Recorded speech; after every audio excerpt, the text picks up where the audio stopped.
and welcome back to Analog Slop, where two music industry lifers revisit the enemy and melody maker of their youth, which in our case is the 90s. We're exploring artists we discovered as wide-eyed teenagers, only to disown as sneering 20-somethings. Now, unshackled from our hipster baggage, we dive deep into the pre-digital age to look back on a time when music news came but once a week. My name is Graham Best. I've worked in music publishing and music tech for over 20 years.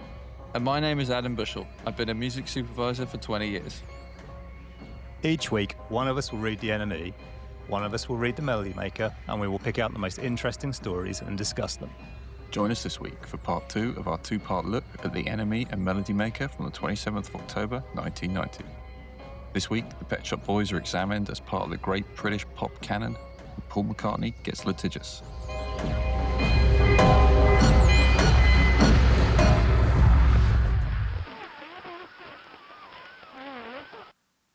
Okay, we are going to be talking about an album review, and that album review is of the Pet Shop Boys' Behaviour. So, a brief history of the Pet Shop Boys to 1990. Smash Hits writer Neil Tennant meets bedroom producer Chris Lowe while shopping for synths. The two of them start writing together in the early 80s. Neil Tennant is sent to New York to interview the Police for Smash Hits. And while on that trip, he sets up a meeting with Italo disco producer Bobby Orlando to produce initial Pet Shop Boys sessions. That includes an early version of West End Girls, which builds up a lot of regional hype in the US. I think LA, San Francisco, and New York clubs in particular, as well as some kind of grassroots support in Europe. Funnily enough, the one place it doesn't get released is the UK. Off the back of that initial success, the group sign a deal in the UK with Parlophone for the world, and thus their career begins in earnest. Stopping off on Neil Tennant briefly, here's someone I find absolutely fascinating and also deceptively vintage. He's born in 1954, which makes Neil Tennant the same age as my dad, which is mad to me. Wow. Yeah, I did not expect that when I began researching this piece. He's 2 years older than Guy Chadwick. Yeah, again, like Guy Chadwick is someone I also did not expect to be the age he is. So I'm on a voyage of date of birth discoveries this week. Neil Tennant, for anyone who kind of isn't aware, starts off as an extremely articulate music fan and letter writer to the weeklies during punk. He graduates to the position of music journalist via Sounds and Smash Hits before pivoting to becoming an actual artist. But alongside that date of birth, what I found particularly surprising is how long he makes music for, or is involved with making music, before the Pet Shop Boys. So his first appearance as an artist and performer is in 1971 on BBC Newcastle as part of a folk ensemble heavily influenced by the Incredible String Band. So I'm interested to hear you go first before I get into it. What's your exposure to the Pet Shop Boys? Because they were pretty omnipresent around about the same time that Graceland was also omnipresent. My exposure to them is them as a consistent singles band. I've never owned any of their albums.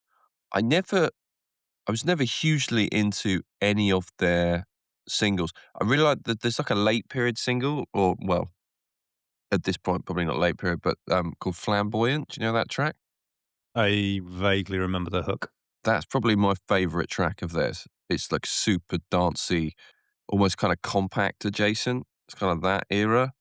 Okay. Obviously way poppier than that. But yeah, that sounds like it's probably like early, mid-2000s Pet Shop Boys. Yeah, exactly. As you say, kind of like the Graceland thing of just whether you liked it or not, it was part of the background noise of your life when you were growing up in the 80s and 90s. Yeah, 100%. It's funny, like my exposure to Pet Shop Boys feels quite close to what you were talking about with your family's love of Graceland. Because my mum loved the first two Pet Shop Boys albums. I think they were probably amongst the first like kind of set of CDs the family bought. I definitely remember them kind of being present in the house from like as soon as we had a CD player. She was still playing them circa 92, 93 when they're up to their fifth album, and they cover the Village People's "Go West." She went with them on the journey, basically. It wasn't just like she was super into the first two albums. I think she was super into the first two albums, then, like, fell off, like, when they were past, like, what Neil Tennant coins as their imperial phase, and then heard "Go West" and was like, "Yep, back in." Yeah, yeah. And I don't blame her. That's a fantastic cover. It's a great cover. Yeah. For me personally, I absolutely adored those early singles. So that run of West End Girls, Opportunities, Suburbia in particular, I love. One More Chance, What Have I Done to Deserve This, Mm. Rent, and It's a Sin. Like that is an insane run of singles from two albums. Yeah, I think probably above Flamboyant. My favorite Neil Tennant related thing is Getting Away with It by Electronic. Yeah, I had a hunch you'd have a soft spot for that. Yeah, I love that track. So that is an incredible run of singles. I do not think it is their best single. The peak for me is as they kind of move out of that Imperial phase. And this is a track which has kind of had quite a lot of recent exposure from a sync. It's the first single from their third album, Left to My Own Devices. I absolutely love that track. I think that is incredible. And this review of Behavior, which is their fourth album, by John Wilde, is aligned with this view. He mentions that a compilation of their best singles of the last 6 years would represent some of the best pop music of the age. Yes, it does. I agree with that position. A brief side note into more puerile matters. I have sold both Neil Tennant and Chris Lowe wines and spirits on multiple occasions. Ah, During the end of the 90s, they had a corporate account with the Odd Bins in Greenwich, where I worked as a first year student, and they were very pleasant to deal with. wow, it's amazing. Yeah, wait till I get to the Flavor Flav Odd Bin story. I'm saving that one up for when we get to Public Enemy. I remember your Ian McKellen one. No, was it Ian McKellen or was it Patrick Stewart? It was both of them at the same time in running gear. Okay, all right. I did to clarify selling them wine. Yeah. Yeah. Um, anyway, to summarize, this review is like a glowing, if not uncritical, overview by someone who is like quite clearly a fully paid up Pet Shop Boys fan. If anything, I would say there is less engagement with the album and its tracks, and a whole lot more kind of contextualizing the group, like in the wider pop ecosystem. That translates as placing them alongside New Order, The Smiths, and Prince, and specifically the quality that the reviewer highlights is an extreme self-consciousness about language. There's simple belief in the power of the song and the knowledge that pop tradition must be subverted in order to create new possibilities. I get that with Prince. I get that with New Order, but to a slightly lesser degree. I struggle to see that with the Smiths, where even if Morrissey has these kind of, like we talked about before, these devastating turns of phrase, Yeah. musically, like it's quite conventional guitar pop. Yeah, I think it's like it's an it's a lazy comparison for anybody that writes good lyrics, which Neil Tennant definitely does. I mean, also, like, I would not hold up New Order as like kind of like the pinnacle of lyric writing. No, definitely not. Like, I think you are a pig, you belong in a zoo. Yeah. The review, like I said, the review is all in on this album. Another quote here: "This is surely Pet Shop Boys' best pop album since Please in 1986." Please is the second album that has "It's a Sin" and "What Have I Done to Deserve This" on there, and it also highlights two tracks as among their best ever. One of those is the first single, "So Hard," which is a kind of like quite electro-y sort of number. And the other is the absolutely venomous "How Can You Expect to Be Taken Seriously," which is hard to read as anything other than a Bono diss. Yeah, there's a lot of very Bono-specific jabs in there regarding like attempting to impress politicians. I see it's a double A side with Where the Streets Have No Name as well. Yeah, we'll get into that. There's a couple of weak links that the reviewer concedes. Ironically, the one that he really lays into is the Johnny Marr collaboration, which I guess is a natural follow up to that electronic collaboration. from 1989. Yeah, yeah. That's My October Sympathy, and is described as a syrupy wash of strings unsuccessfully trying to navigate a path between house and cocktail jazz. I heard absolutely no cocktail jazz on that song. Like, I do not know where he's getting that from. There's also a track, called "Nervously," which gets a kicking, that is marked as a mewing ballad that never quite comes alive. Remember that phrase, we'll be coming back to it. All of that said, ultimately glowing right up.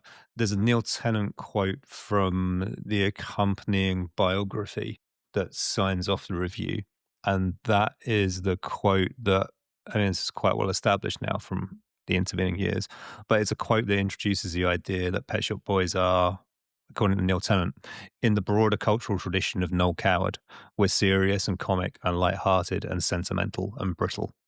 So, like, these are not reference points that any of their contemporaries are deploying at all.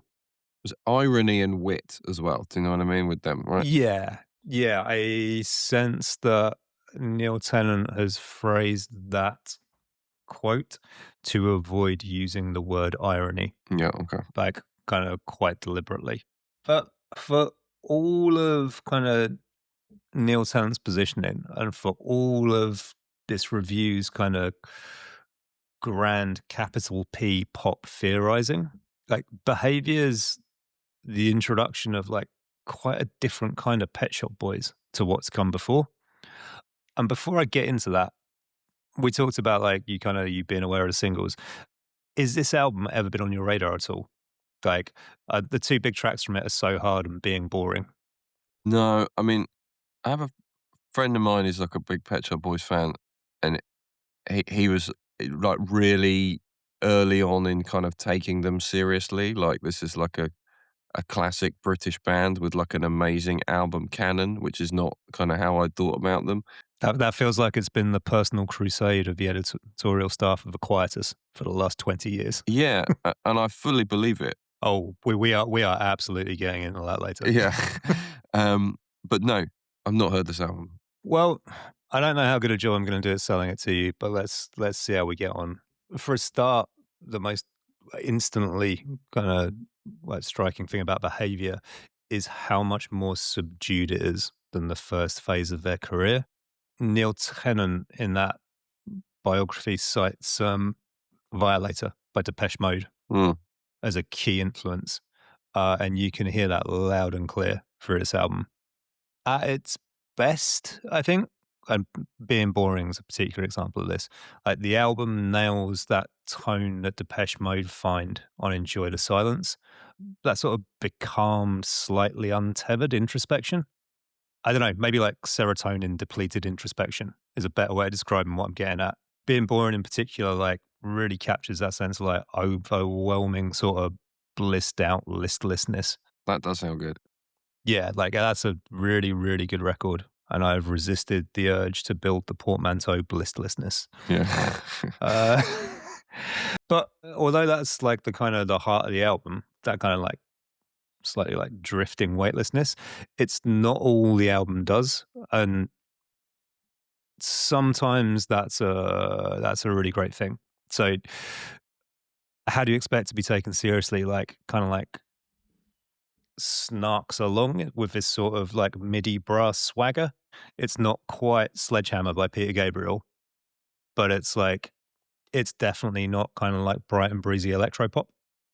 Whereas conversely, So Hard, the first single, absolutely has that kind of like more playful electropop sort of directness, but you can tell it's 1990. The influences from like Chicago house in particular have like come in, and the kind of the drum machines and like bass sequences are much more beefy.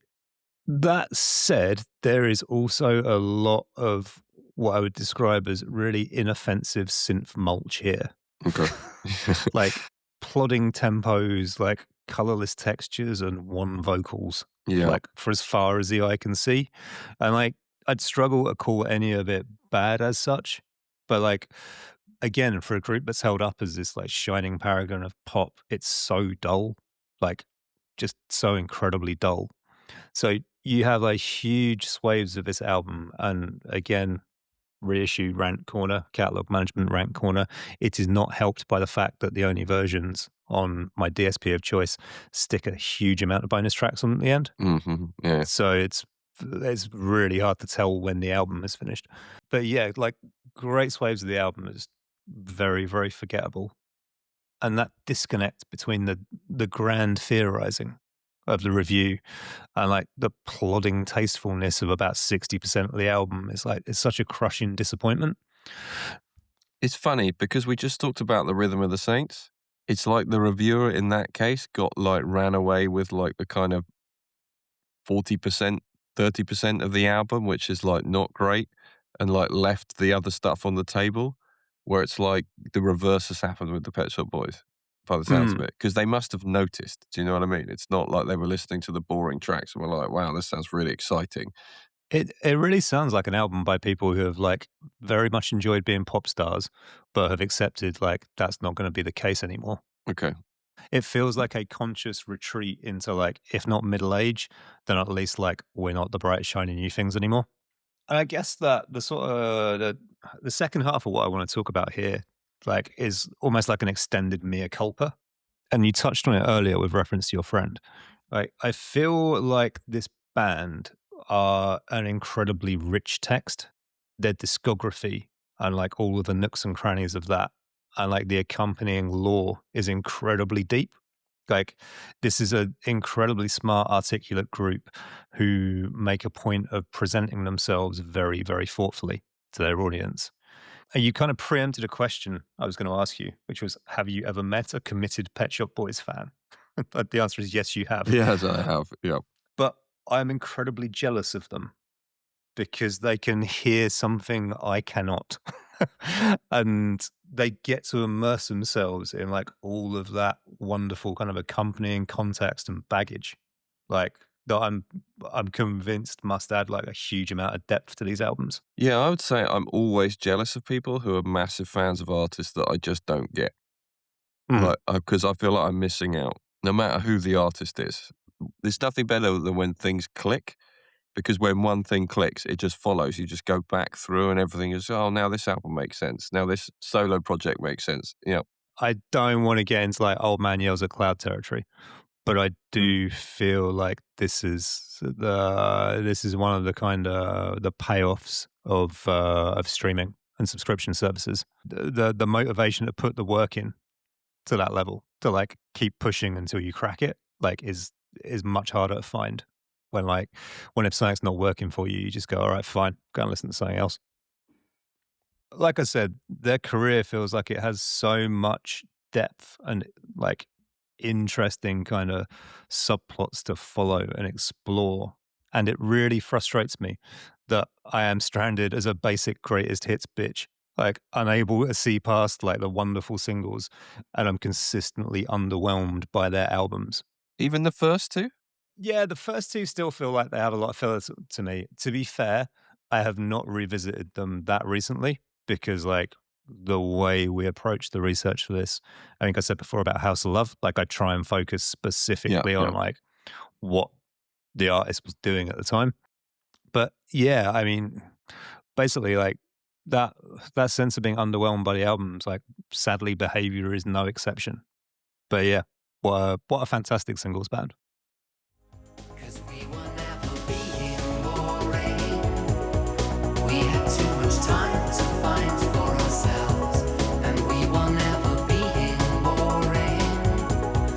We dressed up and thought make amends, and we were never holding back. On page 5 of the news section this week is a piece called Thumb Likes It Not. This is a piece about Paul McCartney suing a bootlegger. um, Yeah, I guessed that from the title. yeah, I thought it might make a nice companion piece to your earlier piece about the Beach Boys and kind of where the archive industrial complex was in 1998 as we find it in a very different place in 1990. Mm. And also, this is generally quite interesting article. Those are the ins and outs of bootlegging and Paul McCartney and all the rest of it. And clearly the enemy thought so because they gave it a whole page. So reissue kind of archive culture is still in its infancy in 1990. The idea of major artists kind of systematically mining the vaults isn't really fully developed yet. Early examples just starting to appear are Bob Dylan's Bootleg series, and from in 1991, and the Beach Boys' Good Vibrations box set, which arrives in 1993. Bootlegs have been kind of doing this job unofficially for decades, by which I mean kind of circulating unreleased material, live recordings, and outtakes among fans. So there's kind of an irony here. The unofficial market often proved there was a demand for archival material long before labels realized they could monetize it.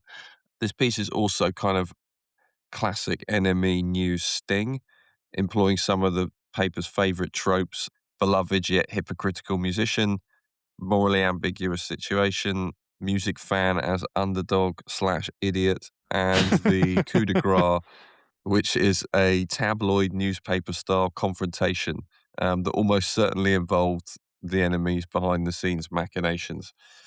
I was gonna say, like, Paul McCartney's stock is pretty damn low in 1990, isn't it? Yeah, true. Okay, so the piece is about a Croydon based bootlegger called Paul Baker, whose day job is motorcycle courier, who is now homeless after having to pay McCartney £8,000 for illegally taping his shows and selling the recordings, both audio and video, by the way. So imagine that, like a guy in the late 80s with a camcorder filming a stadium gig. What? I thought this was gonna be like bootlegging in terms of, like, someone had access to the Apple vaults and did a runner with tapes. No, Not no, no, like no, no. not just someone with a dictaphone and a VHS camcorder. That's, yeah, that's exactly what this mastermind was doing. So he's been sued by MPL for 8 grand. He now lives in his van with his cat Shelley.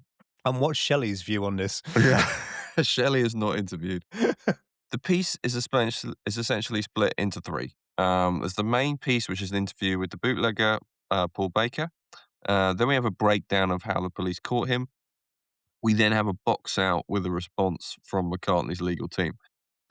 But that's a heartwarming response. Yeah, it really is. He makes Paul Simon look gracious.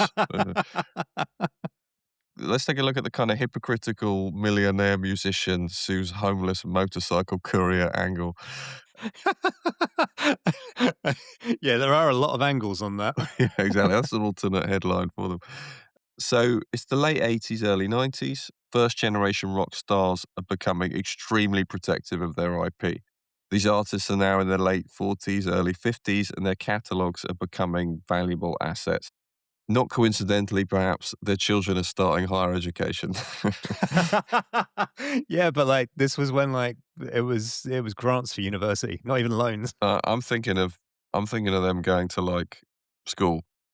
Oh, yeah, yeah, They're fair. like, Okay. "How much a term? Fuck. Well, I better get back out on tour."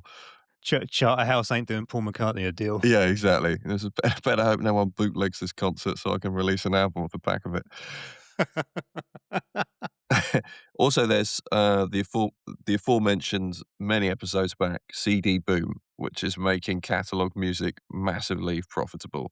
Labels are suddenly treating old recordings as premium products. Nothing fucking changes in the music industry. It's just an endless cycle. Bootlegs therefore shift from a kind of annoying fan activity to a perceived commercial threat. 2 weeks prior to this, the enemy had interviewed McCartney and asked him a question about bootleggers.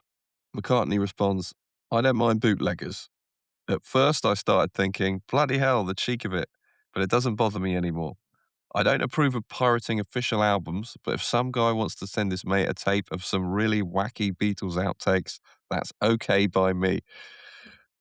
Does that seem believable to you? Or is McCartney courting the diehards in his inimitably grating faux humility? I mean, I'm gonna go for the good faith reading of this and Okay. say this is an unfiltered McCartney before someone sits him down and walks him through the potential implications of his statement. Possibly days later when Yeah. the Spurs are being sued. Possibly within 24 hours. um, so there's a really weird and hysterical wrinkle in this piece. It is framed by the NME that apparently McCartney himself has bootlegged other artists.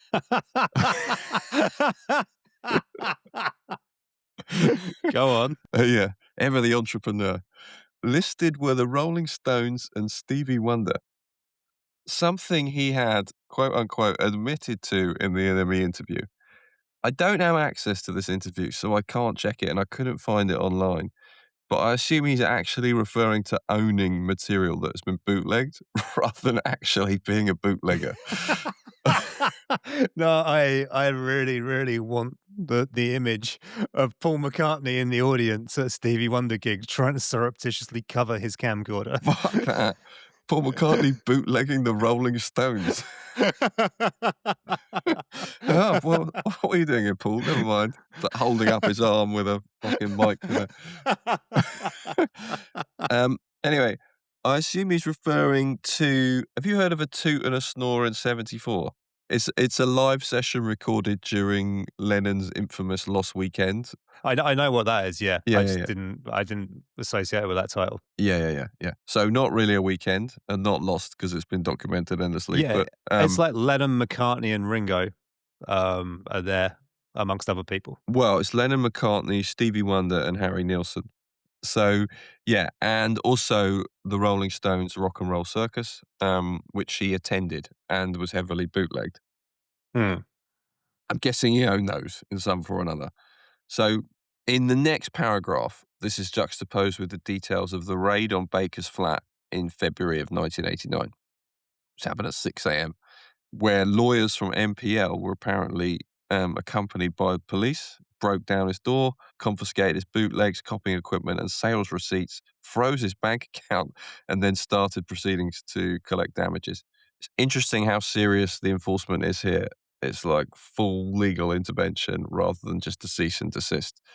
That's Paul McCartney's infamous faux humility once again. Um, it suggests maybe they were making an example of him. I I don't know. That reminds me of some of like the early legal attacks on file sharers. Yeah, that's a good comparison, which I should have made, which I did not think of. So yeah, it's like a late '80s moment. Copyright enforcement around recorded music becomes much more aggressive. I feel like the industry is still sore since like home taping took off in the '70s. I was going to say, are people still banging the home taping is killing music drum? Yeah, I imagine so. They're probably sitting around gutted that this is happening. They're like, better invent a new format pronto. So back to McCartney, the bootlegger. So Baker then recounts a recent example with McCartney outside MPL's offices in Soho. This happened after the NME interview with McCartney. Baker confronts McCartney in the street, whose attitude is basically, well, he's quoted saying, you knew you were breaking the law. What did you expect? By the way, he's quoted third hand from the bootlegger, but Yeah, still. yeah. So the bootlegger then confronts McCartney about his bootlegging the aforementioned Rolling Stones Stevie Wonder recordings, to which McCartney allegedly replies, I got away with it, you didn't. I mean, this encounter, first off, I'm not sure it wasn't staged by the enemy. I'm sure if there was some way to arrange this without jeopardizing their relationship with MPL, they would have taken Yeah. it. You can almost kind of imagine them sniggering round the corner while like McCartney's accosted by this guy. Yeah, like full tabloid style. Like Yeah, the enemy exactly. pushes him out the back of a van around the corner and is like, there you go and have a word. Yeah. It's something quite tragic and funny about this. Like the enemy retains its poise. Like they never taking the piss out of this guy, but they're surely mocking him because now the piece kind of descends into like the raving of a madman. One who claims that McCartney's attitude toward bootlegging is that he himself had got away with it. The enemy follows with a quote from Baker reflecting on the meeting. It was terrible. McCartney is my hero, and this was the first time I'd ever met him, and I ended up arguing with him. Man, I don't feel good about how this guy is. experiencing things. No, I know, I know. I'm only kind of laughing because it's so many decades later. I mean, like, to be clear, like, I am also, like, sniggering in the background, Yeah. but I'm doing it with a heavy heart. Well, let's go on because maybe you'll see him slightly less favorably when we get into the the gruesome details of which the next segment, which I've titled "The Bootlegging Operation." So the enemy goes on to detail how he did it. It's an interesting glimpse into bootlegging distribution in a pre-internet world. Baker basically would hand out leaflets outside McCartney's concerts. Oh, okay, that already feels a little incriminating. Yeah, exactly, which contained mail order details to purchase illicit live recordings. He claims to have made only £300 from these recordings, and he justifies his actions by saying that his customers invariably owned all McCartney's official product, so McCartney wasn't losing any sales. Hmm. I mean, that's I'm not sure it'd hold up in court. I was gonna say, Indeed, it did not. yeah, I was going to say it did not hold up in court. It's pretty specious reasoning. A counter narrative to this, in the second piece where the sting is detailed, we learn of the elaborate steps he took to avoid getting caught. Fake names, a PO box address, money being collected by a friend. Further to this, in the section with the response from MPL, Baker is painted as a persistent bootlegger and entrepreneur, rather than a misguided enthusiast. They point to other bootlegs he has sold of Dire Straits and Bruce Springsteen, and the fact that the tapes were made at a production plant, which he denies, and that they had printed inlay cards of a high quality. In a really quaint portrait of a more innocent time, MPL go on. This is their official position on bootlegging, right? Paul has not got anything against people who want to make a live recording of his shows as a souvenir of a night out. He let many people into his American concerts with tape recorders, and he doesn't mind people swapping live tapes with their friends. But Mr. Baker was running a business, and that's a totally different thing. Ever with the last word, Baker responds, "All the tapes I sold were of people I liked, and I never made counterfeit copies of official albums." So he's trying to draw a key distinction here, as are MPL. Fan tape trading is tolerated, commercial sale not tolerated. Although the boundary between the two is pretty fucking blurry and getting blurrier as time progresses. It's a very malleable boundary depending on how you need it to work for you. Do you have a moral reaction to this? I don't feel like we're getting the full story here. No. I mean, I'd be fascinated to see the breakdown of the damages. Yeah. So he had to pay 8,000. So what does that 8,000 actually translate to? Like, what are the damages? Is that a reflection of the amount of money that he was making from the operation? I think the damages could have been significantly more, which is even also just extremely weird timing. And maybe really the real reason why this news piece exists, which is that a live album called Tripping the Live Fantastic, covering this period, is like an imminent release. I don't I don't think he should be living in his van with his cat, but then again, I don't think he should be recording bootlegs, advertising them outside the concert, and then selling them to strangers. It's not the same thing as kind of what's being portrayed. There's a clear delineation here. It's not some kind of like cottage industry like tape trading network. He's out there like promoting it to like the relevant audience. Yeah, to drum up sales. I'm sure he was super into the Beatles. I've no doubt about that. But also he was Yeah. thinking, I can make some money here with this equipment. Actually, it's interesting you mentioned cottage industry because obviously the most famous example of fan taping is the Grateful Dead. Although honestly, they seem on a different planet to McCartney from a business perspective and a fan perspective. The Dead had a huge tape trading culture through the 70s and 80s. Fans recorded shows and swapped tapes, and crucially, the band allowed it, even creating designated taper sections at concerts. Their philosophy was essentially live recordings are advertising for the live experience. And they made their money from touring, not policing recordings. Bootlegs and tape trading actually helped build their cult following. It's like a big part of their mythos. And McCartney represents the opposite philosophy. The Beatles' McCartney catalogue is treated as a high value as treated as high value intellectual property. So the idea of people circulating unofficial recordings basically becomes a legal and financial problem, not a cultural phenomenon. The Dead emerge obviously from a kind of counterculture, Haight Ashbury improvisational touring vibe, and the Beatles, McCartney emerge from 60s pop industry structure where recordings are the core product. So they inherit very different attitudes about ownership and audience. I feel like there's a midpoint between that Grateful Dead position and the McCartney position Yeah. that also plays into what I was talking about with McCartney and the kind of the malleable stance you can take, and that's Bruce Springsteen and his fan community. So the live bootlegging is one thing. The live stuff has been like kind of like taped and floating around for like, like since very, very early on. The more interesting part is the studio outtakes, which, like, generally speaking, unofficial studio outtakes from Springsteen's career run from Born to Run, or just before Born to Run in the mid 70s, up to Born in the USA. Like, hardly anything is circulates from outside those years.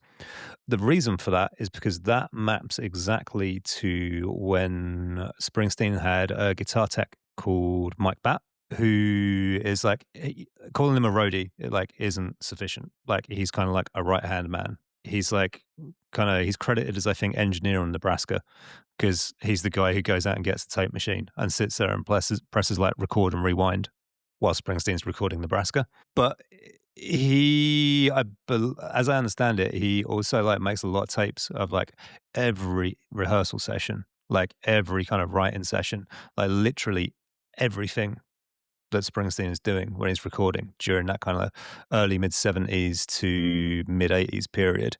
Occasionally he makes those tapes for like close friends and confidants. And that is the source of like all of the Springsteen like studio outtakes, like throughout the kind of the 80s and 90s. It's basically those kind of like third or fourth generation tapes that get circulated, and slowly the fan community builds this like much bigger picture of like, oh wow, there is so much material here that was unreleased. This is unremarked upon throughout the 70s and 80s, even though Springsteen is clearly aware that people know these songs exist and are like singing along to them when he plays them live for the first time. Yeah. And it's all kind of quiet, like on that front. And then at the end of the 90s, at the end of the 80s, rather, like Springsteen finishes I can't remember if it's the Born in the USA tour or the Tunnel of Love tour. Either way, one of those tours he finishes, and it's basically like, right, I'm dissolving the E Street Band. I'm like not playing live for the foreseeable future. All of like my team, like are down to a skeleton crew. We're all going our separate ways. Thank you. Good night. And about a year later, Mike Batt and another member of the road crew, whose name I cannot remember off the top of my head, basically launched legal action against Springsteen for unpaid earnings and like abusive working conditions, like being made to work like constantly for like very little pay, all the rest of it. It goes to court, and Springsteen does his own deposition in person. And as part of the court action, he launches a counterclaim. And at that point, like part of that claim is about the circulation of those unreleased recordings.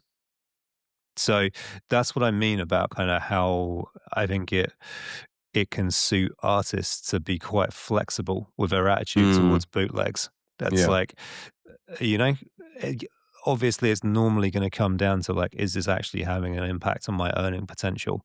But I think it can be weaponized in other ways when you need it to be. Yeah, absolutely. I guess the Grateful Dead are pretty unique in that respect, in that it's incredible. It really serves them to indulge this in the way they did. Have you read the book Heads: A Biography of Psychedelic America? No, I'm surprised I haven't got that on my reading list, and I haven't really heard of it before. It's by Jesse Jarnow. It's one of my favorite music books ever, which is weird because I don't really like the Grateful Dead very much. but it's basically it's a history of Grateful Dead fandom. That would still be interesting. Yeah, it's incredibly interesting. It's super fascinating, and it goes into it's like a history of the fan taping phenomenon and everything around them, from from the beginning to the 80s, 90s. Yeah, it's really, really good. The interesting thing about the Grateful Dead, like, as opposed to like McCartney and MPL or Springsteen, and how John Landau manages his career, Yeah, is like the Dead are so dysfunctional and chaotic. yeah. That's heroin for you. Yeah. Yeah, the combination of like heroin and personality clashes and like quite a fluid lineup. It's like it's almost inevitable to me that their approach to kind of like their fans bootlegging would be a lot more decentralized and anarchic. Yeah, yeah, absolutely. Do you have any bootlegs like in your collection that you listen to a lot? Rather than things which were bootlegs and are now official recordings, do you have any actual bootlegs you bought as bootlegs that get regular play? There's there's something that I come back to constantly, um, which is like probably my most played bootleg of all time. And it started off as a YouTube rip of like kind of glorified security, like CCTV footage. Okay. And it is a full length, pretty much like unedited 3 hour show of Parliament Funkadelic on tour in 1978. And it is, I would describe it as one of the greatest recordings of all time. Someone took that YouTube upload, basically ripped the audio only, like stuck it through a couple of filters to clean it up, and pressed it onto 2 CDs. And I own that, and I play that a lot. It's the best versions of multiple Parliament and Funkadelic songs, like, that exist as far as I'm concerned. It's also, like, ragged as fuck. Like, it takes the band, like, probably about, like, 20 minutes to, like, lock in with each other. And then you've got, like, the middle portion, which is just, like, incredible. Like, just absolutely incredible. And then towards the end, you can tell they're fucking knackered and they're starting to fall out the pocket again. I guess they're closer as well to Grateful Dead than McCartney. Well, exactly. Like organizationally, yeah, organizationally and like administratively, like, like they are just as, if not more chaotic than the Grateful Dead. I don't think Wings had a member that wore a big diaper. I don't think Wings members were having to supplant their touring income by selling coke to the audience. So live and let die. Live and let die. Live and let die. Live and let